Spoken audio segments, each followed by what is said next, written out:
is cold start. Modify, from the Latin modificare, to limit, measure off, or restrain. Most of the cars that I've seen modified don't limit or show any restraint. Maybe we need to think about this differently.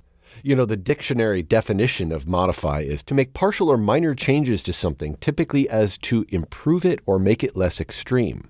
And I think there's a lot of people who want to modify their car with exactly the opposite goals, because it doesn't look like they want to improve anything, and they certainly aren't making it less extreme. I was going to say, if we have this conversation about how to properly modify a car, I think those terms of slightly altering, minor adjustments, I think honestly, personally, that is the true way to properly modify your car. Not to the extreme, not to the radical. And when we had a conversation about bad mods, a lot of it was going too extreme, going too far. And so this conversation of properly modifying your car, I think, might be the converse of that. Before we tell you what not to do, maybe it would be helpful if we gave you a little guidance or at least our opinions about what kinds of things we think are sensible or logical car modifications. Because as much as we want to get up here and tell you, you shouldn't do this to your car, we kind of need to admit in some guilt that we both have a lot of modified cars. Right. I think we both can agree that modifying your car in a way is stupid. And really, you shouldn't do it. Because for the most part, anything that you do to your car, modifying it, arguably makes it worse. But we both do it. And we've done it. And we enjoy it. And we're not going to stop modifying cars. Even at the end of the day, we can admit, yeah, it might arguably make your car worse than it was just leaving it alone, making it stock. But it's cool. It's fun. And we'll talk about how if you do want to modify your car and go down that route, because it is fun, how to properly do it and enjoy it while you're doing it. Clearly, we had some motivation when we sought out to do this. We just didn't think, hey, let's go be stupid and come up with something that results in a worse product when it's done. But there's a motivation there to put your personal touch or somehow make a change to the way this thing works out of the box. And maybe we can classify this in a few different ways, right? There's the kind of mods that people make for personality. There's the kind of mods that people make for performance or lack of something, like they couldn't get it when they acquired the car, so they want to put it in there now. Or maybe in some cases, modernization. You know, I'd think about some of the mods that I've made, and some of them are creature comfort improvements or even performance or chassis improvements just because technology's gotten better over time. So I think those are all different. Maybe we need to consider them individually that way and provide some guidance on how to go about this, like the mindset overall of, so you're thinking about modifying your car. What should you consider? How do you go about this? What is a good mod, if that's a thing? How do you come up with a plan? Yeah, I think as car guys, we can't leave things alone. And I think a lot of it of why people like modifying their cars, I think a lot of it comes from being an individual, right? Standing out, being like, well, anyone can go to a dealership or anyone can go on Facebook Marketplace and buy something, right? Clearly, yeah, people use their car as an extension of their identity, right? I mean, look at bumper stickers are a great example of that. At the end of the day, if you have the money, anyone can buy a car, right? And even performance cars, even sporty cars, there's multiple of them that'll be exactly the same from the factory.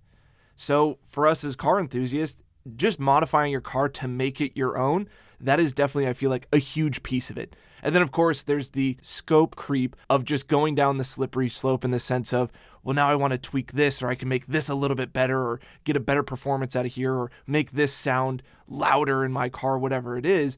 And there's a lot of ways to modify your car like you're talking about, appearance, performance, and also just making it more modern. So we'll go through those categories one by one and talk about what are some of those good mods, and then maybe even talking about order of mods, because there's so much you can do to your car, and I think that there is a proper order of operations, so there's not that kind of weird, awkward tween phase of your car between stock and modified.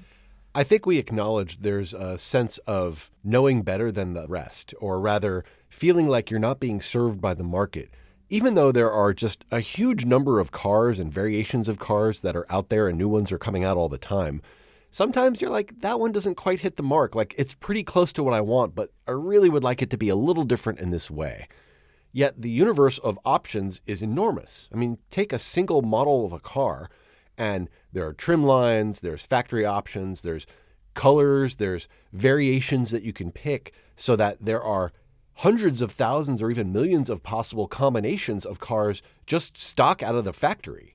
What is it that you need that's so different than all of the universe of possible combinations that you could get for that car that's not yet served just out of the box? And I think whenever I look at a car of like what makes me want to modify it the most is just the aesthetics of it. I think that like a car at stock ride height, I think we can all agree that too much gap between your tire and the bottom of the fender, it just doesn't look good, right? I mean, like we all look at those concept car drawings, images, whatever, and there's always that tight fitment between tire and fender. And that makes aesthetically, proportionally, it makes the car look better. So whenever I look at a car or get a car, the first thing I want to do is close up that gap.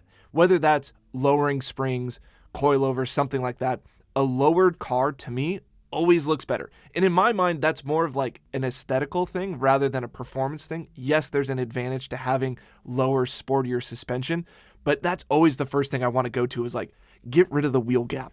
I feel the need to be the contrarian here, or at least play devil's advocate, right? You and I both agree that cars with big gaps between the fender and the top of the wheel don't look quite like they should, and we've both taken steps to try to improve upon that. Now, flip side, like what if your opinion was, nothing looks better than like a safari car, a lifted truck. That gap doesn't bother me. In fact, that's a feature because that's suspension travel room that I could take advantage of. Like, is there a possibility that that's the right way or that there is one right way, or is this just purely opinions and we're just defending opinions? Well, I guess I'm more talking about just like sports cars, right? I mean, like we can talk about how to modify your car in many different ways. Like if we're building a donk, like your objective is completely different. I think more just like baseline if you're to get like a sports car or, like car culture in general is mainly just cars, sedans, coupes, convertibles, that sort of deal. I guess there's a matter of like, what is it you're trying to accomplish? And maybe that's the first thing you should be asking yourself when you're thinking about modding your car. I want it to be a unique reflection of me, my personality, my aesthetic, the things I like. I'm looking to accomplish that. That's fine. I mean, I'm not going to decry that. That's everybody's individual prerogative. I think maybe what we're talking about is seeking to change the function of your car in some way, not just the sort of looks of it, right? And these are the kind of mods that people who claim to be car people, they have some deep fandom in this space, they want to modify the mechanical systems, the underpinnings of the car, the actual engineering, the mechanics of the car. We want to change the power. We want to change the ride height. We want to change the suspension. We want to change some things about the performance of that car. And I think that can be done in a useful way, but again, let's step back from that. Is our assertion that the factory, pick a manufacturer, Audi, BMW, Porsche, why do we always pick only German companies? Nissan, Toyota, Ford, GM, whatever it was that they were doing when they designed this car, they produced this car, they released this car to the public, that somehow they just weren't intelligent enough or didn't have enough of an open mind to consider that thing that you decided would be an improvement over the original car.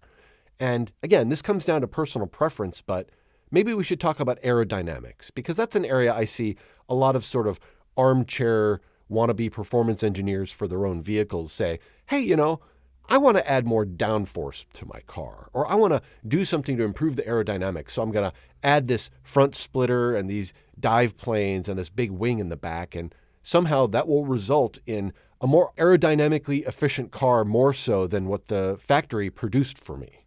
See, and I would argue that going like the aero route borders on the side of like bad mods. I mean, because honestly, realistically, is putting aero bits on your car actually an advantage? Like, I am a huge proponent of like making the aerodynamics of your car better on a street car is pointless. Yeah, well, on the street, you don't get any benefit from it, right? So I would say like that's more like an aesthetic thing. Like if you want to talk about like putting a wing or canards or a front splitter, like that's more like aesthetic mods. I don't think anyone honestly, hopefully no one out there is honestly putting a wing on the back of their Toyota GR86 thinking like, oh, the aerodynamic efficiency is so much better. It's not. Like you're just not. It's not realistic in that sense. I think it's a justification, right? People come up with a reason that they've done something, even if that isn't really the underlying justification, right? I had a Cayman GT4. It had this rear wing on it that used to split the rear windshield. So you look out the rear view mirror and you just have this wing kind of splitting your view out the back. So a couple companies came out with these higher uprights so that you could actually increase the height of the wing in the back on this car.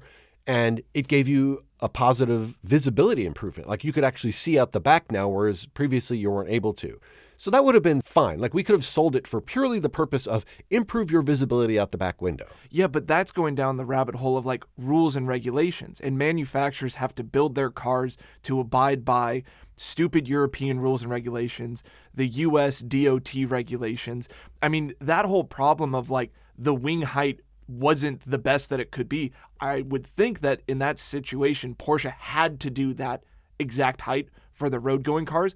I mean, even think about back in 1995 when BMW came out with the E36 lightweight for the US markets, Right. They had to sell it with the low wing, and the wing risers that we know as the LTW wing on the E36, the wing risers were in the trunk of the car because BMW couldn't install them because it would void the regulations for wing height. And so same thing, I think, in the Porsche where it's like, you would think like, well, wouldn't rear visibility be a priority? But I'm sure there's some like rule of like wing height can't exceed this amount for the vehicle. So then like this now goes to the conversation of, I think a lot of modifications come from, fixing the things on your car that the manufacturer maybe couldn't because building them, they had to be a certain ride height for pedestrian safety. Yeah. That's lame. That's stupid. Like, let's slam the thing. Who cares about pedestrians? Now it looks better. Same thing with the color of the side markers or the taillights. Oh, yeah, 100%. Right. That's all because of a regulation that they're that way, and people want to change it because they think they have a better aesthetic idea of what to do with it. In this wing case, there was this extra bit, though, right? It wasn't just accepting the fact I wanted it to look different or I wanted it to perform differently. There was this added of, but then if the wing is higher, it's somehow going to perform better. Like it's going to have more access to the clean air than the lower wing, or it's going to give me more downforce than the lower wing. And this is the part that I think is the fallacy, right? This is where even with good intention and good smarts, are you really going to out-engineer the factory of PhDs and aerodynamic specialists who have access to wind tunnels and advanced CFD software and who are actually living this life every day making these active trade-offs? Are you going to somehow improve upon that? It might be possible that you can make a decision where they were constrained, to your point, like they weren't allowed by law to have a wing that was this high. So now I'm going to put it up that high because I think that's where it should have been to start with. But then there's that diminishing return of, you think you're going to get better performance? You think you're going to get better reliability? These companies spend a lot of money developing product that has to meet a very wide set of requirements that might not all be tailored to your narrow set of interests. And I think that's where, let's say, the right to do a mod comes in, where like you're trying to right a wrong. You're trying to fix something that was incorrect to start off with. But then I might ask, like, was this the right car for you? Well, and like going to that point of saying that like manufacturers have to make cars that meet so many different environmental requirements, whether that's snow, rain, high heat, whatever it is. I think this is also an argument for where modifications could somewhat be justified of like, well, if I live in this region of the world and I know what my climate is and I can maybe do these couple things to help improve airflow or performance because I don't have to be concerned about driving my car in negative whatever degree weather. Right. I think in that sense of like modifying your car is like personalizing or maximizing its performance for whatever your climate is. Maybe you live in a place like Arizona where it's hot all the time and you're like, oh, I want the better mesh front grille or I want bigger brake ducts to help cooling or something like that. Like that totally makes sense where obviously the manufacturer is not going to like maximize every component of the car because it has to go everywhere around the world. And then people can have the freedom to be like, okay, I want to tweak this or do this. Like there's an instance of even with the E90 M3 car that I have, on the hood, there's two vents. One of them is for the intake for the engine, the air intake. Right. The other vent is closed, but it's just a little rubber gasket and you can open it up. But BMW doesn't do it. They leave it closed, but you can just remove this little piece of rubber and help extract more hot air from the engine bay if you need that for your conditions. So like there's certain things like that of like, oh yeah, little modifications just to help improve whatever you need for your purpose. I think that's where mods can be a little bit more justified. I'd say that's fair, right? You're trying to accomplish a particular outcome. I live in a hot climate. I need better cooling than my car provides from the factory. I'm going to make some changes to it to improve its cooling. Or I live in a cold climate and I want a remote engine block heater so that the car can warm up in the morning before I get into it. Like, that's totally legit. We're not going to take any issue with that kind of stuff. I think this kind of bumps up against the mods I'm going to make to my car to help it perform better, right? Again, back to we're mostly minded around performance-oriented vehicles, sports vehicles, race vehicles.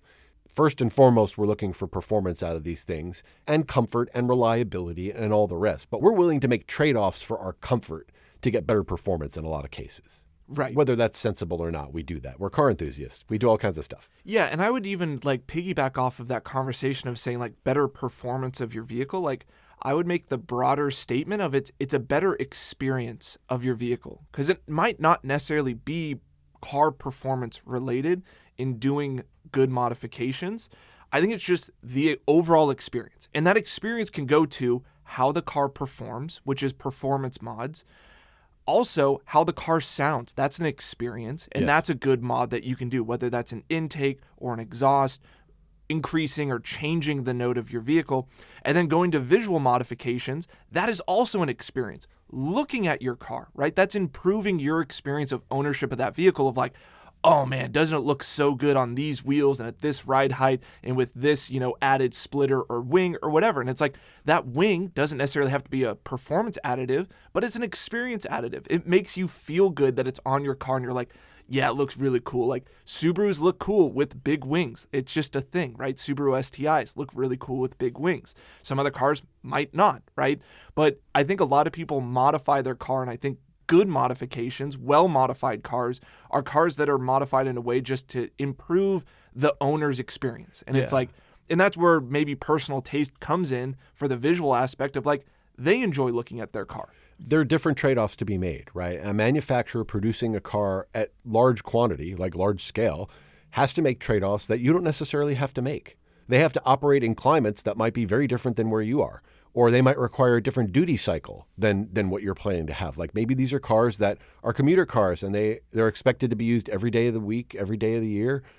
Go out and drive. But now you're going to use it as a specialty vehicle where you take it out like once a week, once every month. The demands on the car are different. How the car is tuned is an average, right? A car manufacturer is trying to achieve a certain outcome over a very large set of data, over a very large set of cars, over a very large set of conditions. And they need to satisfy all of those to be legal, to be registerable, to be able to be imported into certain territories. So they have to make those requirements. Otherwise, their car won't be allowed to exist. So when the car gets to you, it's perfectly fine to say, look, I know that they made some trade-offs for reliability. And as a performance enthusiast, I'm willing to give up a little reliability. And there should be like a scary musical cue that happens behind me when I said that. We're going to give up some reliability, dun, dun, dun, at the trade-off for the purported benefit of more performance, right? A higher red line, a different engine mapping, a way to extract more from the car than the factory delivered it to me. But inherently, there's going to be some trade-off. And I need to go into that with sort of active awareness of what the implications of that trade-off are. I want to go into like more specifics because we've both modified cars, and I think maybe we have different philosophies and how to modify, or like what are some of the bigger key items of like, oh yeah, this definitely needs to be changed.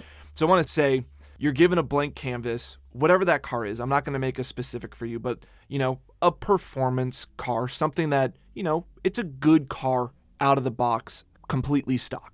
But what are some of those items that you look at it and you're like, oh, this needs to be touched, this needs to be modified right off the bat? Yeah, well, first I'd say a car is experienced from outside the car and inside the car. So maybe we just start with that. Outside the car, you see what it looks like, you hear what it sounds like, you see it come toward and go away. When you're inside the car, you experience the sounds and sights of the car in a different way and the performance of the car in a different way. So separating those is maybe useful to start. I think for me, I'd look at what the overall package of the car is. What is it designed to do? If this is a sports car, I want a sporty experience.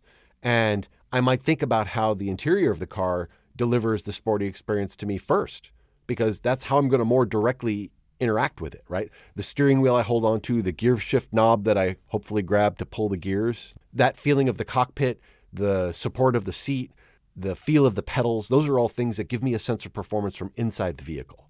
Then there's the actual mechanics, right, of the drivetrain, the suspension, the exhaust, the things that make the driving experience what it is in terms of not just sitting in the car looking at it. And then finally, there's what it appears to be from the outside, what gives me that thrill, what makes me excited, what makes me less unhappy when I look at the vehicle to improve it for my overall aesthetics. And I'd probably approach it that way. Again, for a generic vehicle, it's hard to say. And one other piece of advice, and maybe I haven't always heeded this, but having a car the way it is for a little while before you decide what needs to be different, I have found to be pretty informative and useful. There are times where you think a car needs to be something different than what it is, but then you get in it and you realize, I got too caught up in what all those people in the forums are saying. I don't think that's a problem. In fact, I think there's actually benefits to this. So I guess high level, that's how I would approach it. It's sort of like peeling an onion. Like, what's the most important outer layer of this thing to accomplish before I get to the next inner one? I don't think I would start by just pulling the engine out of a car and boring it out to get more displacement. I don't think I'd automatically, first thing I do when I get the car is bolt on a supercharger. Those are things that can be done for theoretically more performance, faster car, whatever, better throttle response, more torque. But it isn't always warranted. And again, this is where we have to be careful about what is it we're trying to accomplish and what's the baseline of information we have before we set out to make those changes. Yeah, I really like that philosophy of don't be too eager to start touching stuff, changing things. Like whatever that car is, say if you buy it off of Facebook Marketplace, maybe it's a used car that you're like, oh, this is going to be my fun weekend car. Right. Like I like that idea of keep it stock or whatever form it's in and develop that relationship with it. Put it in different environments of, driving it in commuter traffic, going to the mountains, going on a nice drive, road trip, whatever it is. Like get a real sensation for what that car is about, what feelings it gives you, what kind of vibe it gives off, and then dive into those categories. And I like how you separated those out of, the performance categories, the interior experience, as well as the exterior experience. Now, I think like the things that you've touched on, so like suspension, exhaust, stuff like that, I think are well justified mods and good mods to make your car. Because going back to that conversation, I think that's where manufacturers might have to abide by rules, regulations, stuff like that. And the cars, enthusiast cars, might come across a little bit softer than they should because manufacturers are trying to make them work in all these different situations where like an exhaust that's a little bit louder might add to that experience that you have, or a suspension system that's a little bit stiffer or a little bit lower, adding to that aesthetic, adding to that performance and handling characteristics. I think all of those things work really well. And I think like what you're talking about these different categories, I think the categories of modifications, that's more what we're talking about in terms of like, what is a good order of operations? But then once you get to that category, like saying an exhaust on your car, that's a good mod. That's something that can add to that experience, arguably can add to the performance of the car as well, help it breathe a little bit better. Now, within that category, that's where personal taste comes into play, where it's like, yes, can there be good and bad exhaust systems? Well, it depends on who you are, right? I think like for some people, adding an exhaust, maybe a catback, different mufflers, just to get a little bit more volume, that's all they're looking for. Now, then there's that other person that's like, no, I want to make this car into like something a little bit more performance oriented. Now that individual might go, okay, in the exhaust category, I want to do headers, catless downpipes, more high performance mufflers, stuff like that. And now the car dB level is a little bit higher than maybe just a nice exhaust system. So there's a spectrum within each one of these categories. Same thing with the suspension. You can go just lowering springs, right? Use the stock shocks if they're still in good condition. Just get the car looking a little bit lower. That's a nice, easy way to get into the suspension mods. Or you can go KW V3s and all the adjustability you could possibly imagine, and it's a lot harsher of a ride, and spring rates and all that sort of stuff gets into how harsh or how soft the suspension is. So I think each one of these categories we're going to talk about has like a different spectrum of how deep you want to go in it, but I think the categories we're talking about are like good ones to consider when you're modifying. There's also the reality of, so you bought a car, and there are creature comforts that you might want to have in this car that they don't. And as much as we're performance-oriented people, it's nice to have the window tinting or the Bluetooth module. And on the other side of that, there are maintenance needs for cars. And as we learn about cars that have been in the market for a long time, we learn about things that are potential future shortcomings or deficiencies, or even ways to work around those things. And I think those don't all satisfy the checkbox of these are mods. Now, I'd say for your BMW, getting the Vanos fixed before you go do other mods to the car, I wouldn't quite call that a modification, right? That's just a maintenance item. But now, let's say you're in a 997 era Porsche that has this coolant line issue where the coolant lines are put together by pressure and with adhesive that breaks down over time. And you know that there's a high likelihood in your future that if these have never been repaired, that those coolant lines are going to explode the first time you put significant load through them. So the proactive maintenance that you do to pin your coolant lines, to weld your coolant lines, whatever your requirements or preferred method would be, that's a mod toward reliability, toward maintainability of your car. That's one maybe that would come before all those other ones, but somehow it seems like less fun to talk about the recall notices and the stuff that your car needs because it needs it versus the things that are optional, which you'd like to do to your car to achieve some outcome that isn't necessarily required.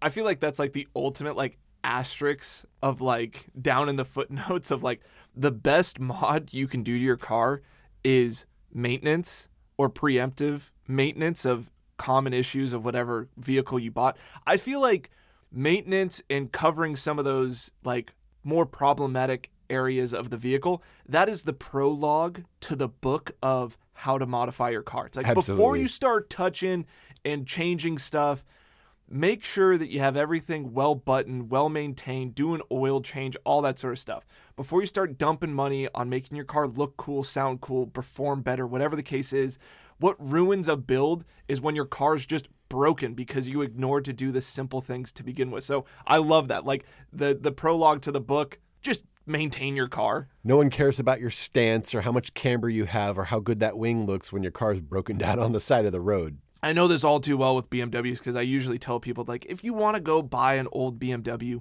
yes, they're awesome. Yes, they're great. Every single generation has like maybe 3 to 5 items that you need to address. And then after that, it'll treat you really well. But if you ignore those items, at some point, they'll come to bite you pretty hard and cost you a lot more money in the future. So it's like, definitely, and I think Porsches have that reputation as well, which not a lot of people talk about in the 911 generations.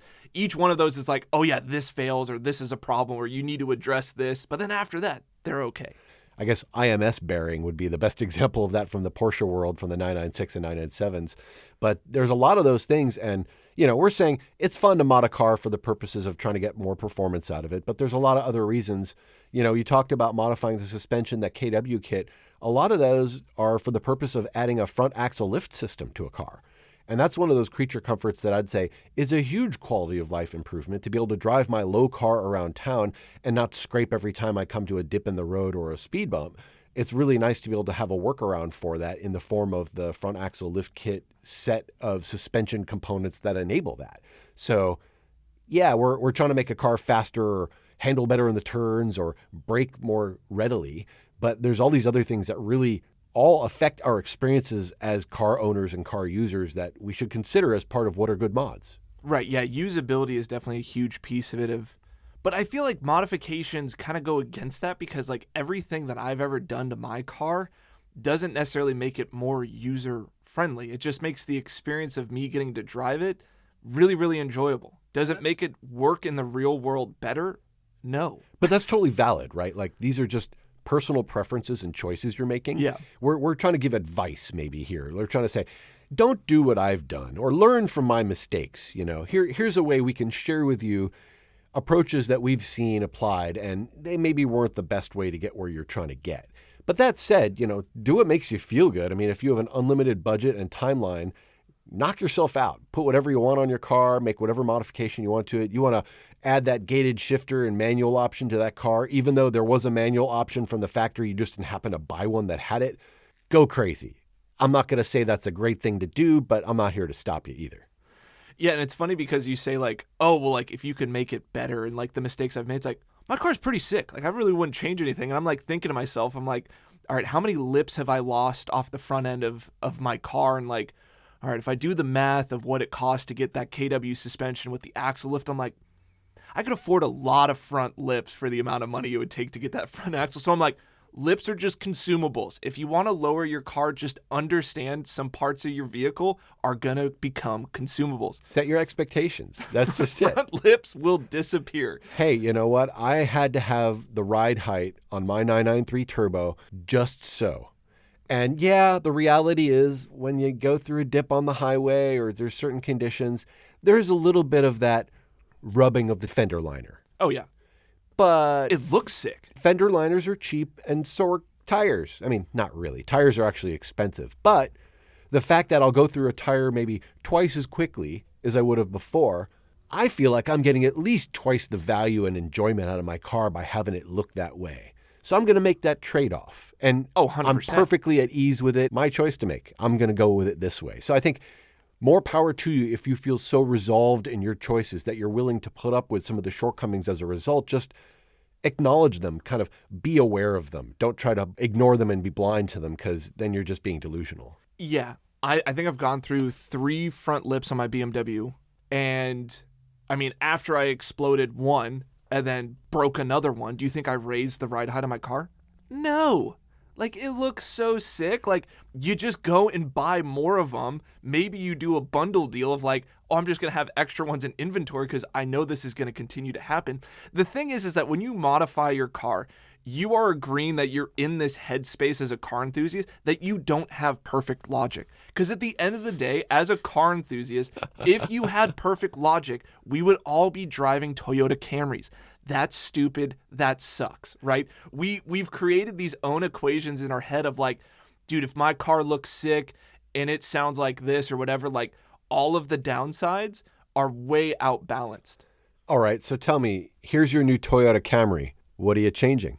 Selling it and buying something else. I think I could afford like maybe a Miata if I sold it. I think that's the correct answer. And don't overlook that answer. If you have totally the wrong tool for the job, maybe modifying that tool isn't going to ever get you closer to where you want to be versus just getting a different tool.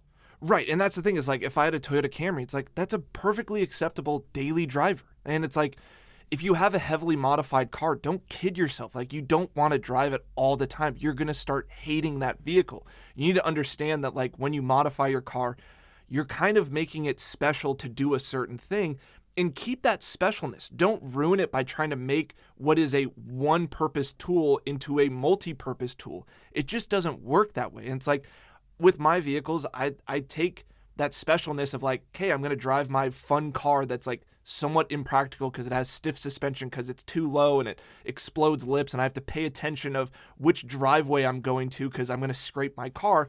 But that adds to the funness. To me, then that's what I was saying about like the experience of the car.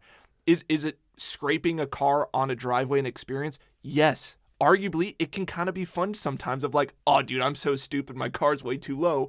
But like, if you're having fun with it, what does it matter? I'm having way more fun scraping my front bumper going into a driveway than I would if I was in a Toyota Camry that I could take it at 45 straight on. Like, it's just a different experience. You know, when you see that technician, that expert, that mechanic, whatever it is that they work in a certain area, you notice they have that Leatherman on them or that knife that they're always working with. Yeah.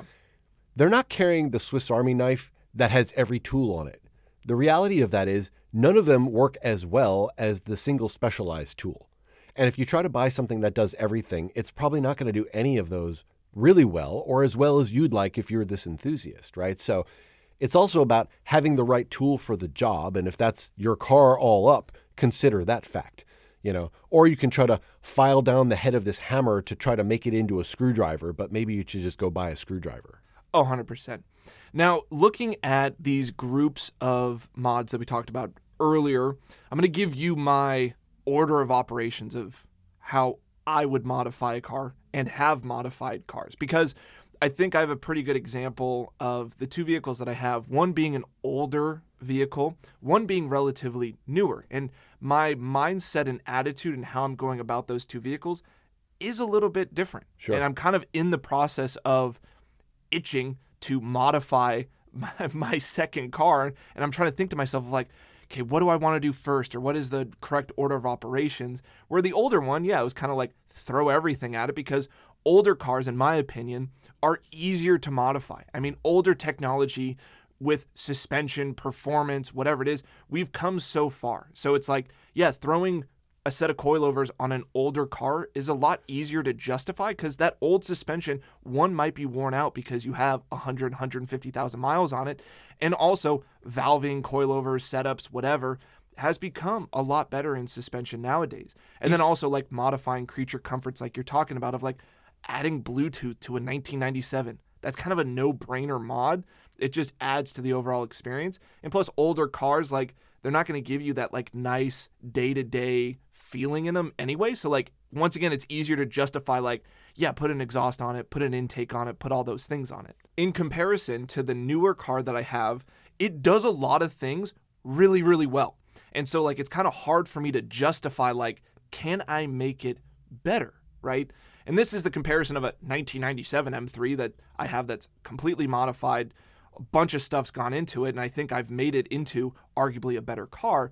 And then you look at like a 2011 M3, and you're like, man, this thing does a lot of stuff really well. Like, it has decent suspension. It has decent power. The creature comforts on the inside are really awesome. And I'm kind of thinking to myself of like, I kind of don't want to ruin it, because like, I feel like it has its own individual experience. But as a car enthusiast, I still want to do something. And with that car, I think like the first things that I want to do, because it's like, it looks really good. I did buy a different set of wheels for it first. Funny enough, they're OEM wheels. So like, maybe that isn't completely a mod. But they'll fit, and you know that out of the box. Right. And I went for a set of 19s versus the 18s that were on it from factory.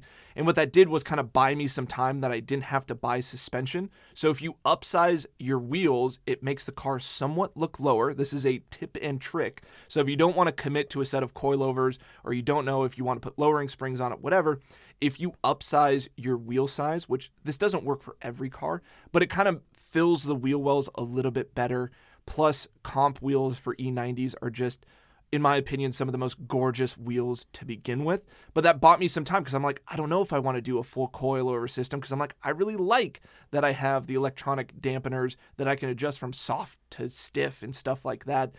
I think the next big thing that I want to go for is improving the audio experience. So the E90s, they have a really good intake noise, but I kind of want a little bit more of that exhaust noise. And so I'm thinking about maybe even just going like a little bit of a higher flow muffler, nothing too crazy, just adding a little bit more of that experience. But I think this kind of duality of these two cars and the mindset that I'm going through really shows that the good mods for your car really depends on what it is and what you're trying to achieve. Older cars, way easier. Kind of go for it, right? That's more of a blank canvas. Have your fun with it. Go kind of all out. Where the newer stuff, really consider what you're starting with, as well as where you want it to end up. And I think with newer cars, the best modified cars that I've seen on the newer end is doing the small things, the little things. And little mods here and there really add up to an overall good experience. And even small little things like you're talking about, of changing the reflectors, of doing like the reflector paint matched on the front and rear, so you don't have to stare at these stupid red reflectors or whatever color they are, orange reflectors on the front end of your bumper. It's those small little things that can add those nice touches, or adding a nice little front lip that you didn't get from factory, or maybe even in like a trunk lip or ducktail or whatever it is. Something minor, little things. And then that'll add up to an overall good package. Another thing to consider with the older cars is that the aftermarket has had time to develop, and there's new solutions that can come to help fill gaps that weren't fillable when that car was out the first time. So technology advances, more manufacturers see an opportunity to sell parts in a space to the aftermarket, and that increases the number of options available. Sometimes if you get a brand new car or a pretty recent car, there just aren't that many alternatives to what the factory has created, because it just hasn't been out that long. Yeah. Or you have a lot of speculators who are out there trying to make money off the fact that there's a new car, and we're going to guess that people might want to mod it. So they put out a part, but maybe it's not with all the same amount of research and historical information, such that The fit and finish of those parts isn't quite the same as what factory is. They don't work as well with the car as we had hoped that they were because it was built maybe for early generation of the car before it was actually produced and there were minor modifications made in production. These kind of things happen. So I think considering the age of the car, more often than not, if you have an older car, there are things you can do to improve ride quality, performance, creature comforts that just weren't options to you when that was a new car. So I think that's something interesting in the amount of time that passes and what options you have for how to make changes to your underlying platform. And that's a good bit of advice too for, up and coming car enthusiasts or people that are out there looking to buy an enthusiast car, a second car, whatever it is look at the aftermarket community as well. Because there's certain cars that there's a bunch of parts and there's a bunch of customability that you can do to where other stuff, maybe not so much. Like a Kia Stinger, I don't think that has a really great aftermarket community, but like BMWs, Porsches, Japanese cars, Nissan 350Zs, 370Zs, all that sort of stuff. Like there's a lot that is supportive of wheels, suspension, exhaust, bumpers, lips, wings, all that sort of stuff that you can get into. And that's really, I think, a big deal in modifying your cars, having options to be able to, make it your own, make it personalized. Prior art sometimes is really helpful too. Your car needn't be an entirely unique thing that only you have ever created or dreamt of, right? I mean, cars kind of look the same as other cars in some ways, and we can't avoid that. Not necessarily that we need to. The fact is that your idea for what's entirely different might not be all that different from somebody else's idea of what's entirely different. And how to be satisfied with the car that you have or the modifications you make sometimes can be really tough. You get into this mode of, I really want to mod my car. I might not even know what I want to do or what I'm trying to accomplish. There's just this sense that something's got to be different, right? And I think that's a good sign for you to step back a little bit and ask yourself what it is that you actually want to accomplish. And sometimes it's just the act of making something different feels good or tailoring it to 100%. Your interests. So we're not saying don't do that. We're just saying go into it with open eyes. Yeah, I think another fun thing about old cars and why old cars maybe to me are more fun to mod was like my modification journey that I had. Maybe it's because I had a BMW and I'll diss myself on this, but things break. And then it was like, okay, that broke. Let me upgrade that part. Right. So it was like I kind of let the car tell me what is my journey of modifications. And this is more for like mechanical performance-oriented parts. Like obviously, like it's not like, oh, my bumper's missing, let me put on a different bumper. But it's like, those small things of maybe this is a failure point from a mechanical perspective of like, okay, if I have to replace it, this is a good opportunity to upgrade and get a different part or a bigger radiator or whatever the case is. And I think that kind of like adds to the fun bit of it of like, rather than thinking like, okay, this is a perfectly good part, let me tear it out and put something different in it. Well, what are your thoughts on this approach of, I want to make my car lighter? And I think in a lot of cases, people want their car to be lighter, but they don't have a target in mind. Like I'm trying to save 200 pounds or I'm trying to do whatever. It's just that lighter is generally seen as better. And there are things we can do to our car in lots of different ways to make them lighter, but there's trade-offs for those just the same, right? I could replace the aluminum door panel with a carbon fiber door panel, and that might save me some weight at the risk of having a less durable, less serviceable part. How do we give advice to somebody who's out there saying, I just want to make my car lighter? Everybody says that's better.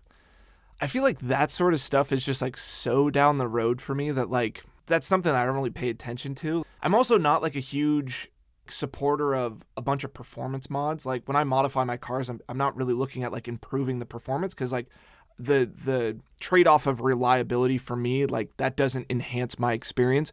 For me, like having a carbon fiber hood doesn't really improve my experience. Carbon fiber doors, don't really care. Like I think making my car lighter, like you're saying, what's the point? Why? Why do you want it to be lighter? Like, yes, okay, a lighter car can perform better, but it's like, is that going to give you really a better experience? I can strip out my interior and only have a driver's seat.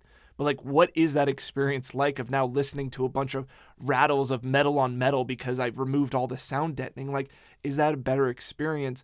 I'm not trying to build a track car. I'm just trying to have a fun street car that's modified and I've enhanced my experience. So I think it's stuff like that of like really look at yourself and ask the question of like, is this really going to make me feel better? And at the end of the day, when you're modifying your car, it's about you. It's not about anyone else. And I think a lot of people kind of get away from that philosophy of building cars to make or impress other people. And it's like, that's not what it's about. Like, I don't care what people think about my car. Like, I look at it and I think it looks cool. I drive it and I enjoy the driving experience. Any little bit that I want to change in my car is to improve the experience for me. It's really easy to get forum brain and read about what other people are doing to their cars and become convinced that you have to do this, and failing to do so will somehow leave you behind or have you have a insufficient experience in your car. And the reality is it's different for all of us. You don't need to just follow what somebody else said because that's the conventional wisdom. Maybe for you it's different. Maybe your circumstances are different. At the end of it, a car is an expression of us individually, of what we like, what we want, what we could handle, what we could afford. It's this interesting combination. Some of it's pure practicality and nothing else. We totally respect that. And wanting to add something to your car because you're limited in some way, you have constraints, but there's something you can do to give yourself a good feeling. We're not saying don't do that. Just if you're thinking about trying to improve the performance of your car, realize you're not smarter than Porsche. You're not smarter than Mercedes-Benz. You're not smarter than GM. I know some days it's easy to feel like you are. But the reality is there's a lot of really intelligent people who spend their time and energy and their education to learn what are the ways by which they can manufacture something that meets all the requirements that such a product needs to meet.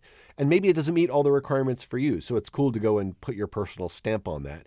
Just think about what you're trying to accomplish. And if you're getting too far down the path of trying to modify the power of your car, the actual power of your engine, the fundamental systems of your car, maybe it's time to go back and listen to that episode we put out called Track Cars Are Stupid, because there is a diminishing return here and you might wind up with something you didn't intend to and aren't really happy with the outcome. So let our previous experience help inform yours to help maybe offset a bad experience that you might otherwise have.